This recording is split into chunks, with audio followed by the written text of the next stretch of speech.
हाँ कि जब भी हम कोई कार्य करते हैं तो प्रेरणा तो हमको अंतर से ही मिलती है, लेकिन हमको ये समझ में नहीं आता कि प्रेरणा हमारा मन करवा रहा है या फिर अंतरात्मा से हमको मिल रही है। अब हम पता कैसे लगाएं?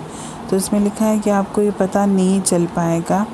आमतौर पर तो पता चलता भी नहीं है कि ये जो हम कार्य कर रहे हैं ये हमारा मन करवा रहा है या हमारी अंतरात्मा करवा रही है। लेकिन इसमें दिया था कि अगर हम निरंतर सिमरन का, सत्संग का, वाणी का, उस परमात्मा से जुड़ने का अभ्यास करते रहेंगे और धीरे धीरे इस अभ्यास में इतने आगे बढ़ जाएंगे तो हमको साफ साफ पता चल जाएगा कि हमारे जीवन में हम जो भी काम कर रहे हैं अच्छा है या बुरा है।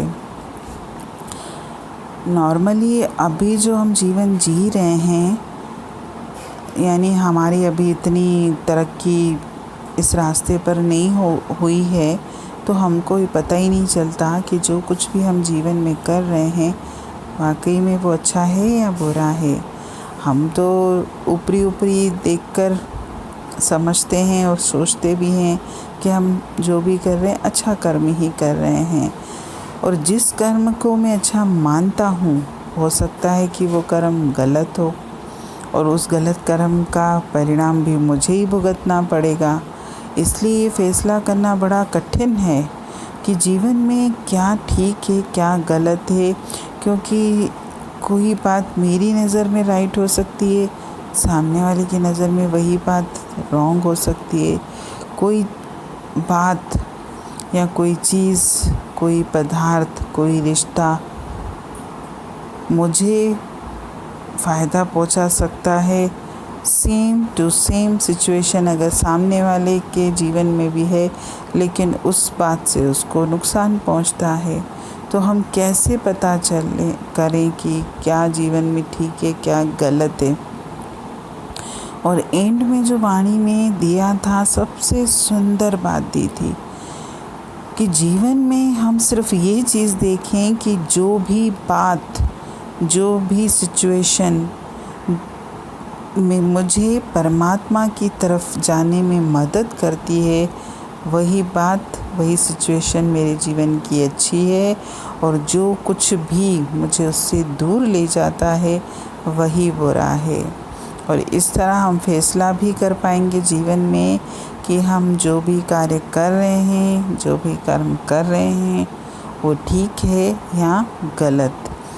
एक ही लाइन में उन्होंने पूरे प्रश्न का उत्तर भी दे दिया, और इस एक लाइन से ही हमारी बुद्धि में तो बात बैठ ही गई कि जो भी बात मुझे परमात्मा की तरफ जाने में मदद करे वही अच्छी है। अगर मैं सुख में, खुशियों में उस परमात्मा की तरफ दौड़ता हूँ तो वो सुख और खुशियाँ ही मेरे जीवन में होनी चाहिए। लेकिन अगर मैं सुख और खुशियों में उस परमात्मा को भुला देता हूँ, सिर्फ दुख की परिस्थिति में ही उसकी तरफ दौड़ लगाता हूँ और उसको याद करता हूँ, तो दुख भी मेरे लिए वरदान का काम करेगा, क्योंकि मेरी नज़र में वो दुख है, लेकिन मेरे जीवन के हिसाब से तो वो दुख है ही नहीं, क्योंकि उसने मुझे परमात्मा की तरफ मोड़ दिया। और हमारे जीवन का तो उद्देश्य ही यही है। हमने तो अपने जीवन का उद्देश्य संसार की तरफ मुड़ गए हैं। अपने उद्देश्य को, अपने लक्ष्य को, इस संसार में आने का जो मेरा कारण था उसको ही मैंने भुला दिया है, विसार दिया है। मैं माया में इतना लिप्त हो चुका हूँ। इसलिए हमारे जीवन में अगर कोई भी ऐसी बात, कोई भी ऐसा व्यक्ति जो मुझे परमात्मा की तरफ दौड़ाता है, बस वो ही सही है, बाकी तो सब गलत है। हम क्या सोचते हैं, हमसे जो अच्छा व्यवहार करता है, हमसे जो प्रेम करता है, हमारे जीवन में जो हमारी हेल्प करता है, वो उसी को हम परमात्मा का स्थान देते हैं और उसी को ही अच्छा मानते हैं। नहीं, जो व्यक्ति मुझे परमात्मा की तरफ धकेले, जो व्यक्ति मुझे जीवन की सच्चाई से अवगत कराए, जो व्यक्ति मुझे संसार से वैराग्य दिलवाए, जो व्यक्ति मुझे संसार से खटास दिलाए, जो व्यक्ति मुझे ये कहे कि संसार नाशवान है, मिथ्या है, झूठा है, इससे तुम्हें प्यार नहीं करना है, तुम्हारा प्रेम तो सिर्फ़ परमात्मा के लिए होना चाहिए, वही चीज़, वही शख्स अच्छा है।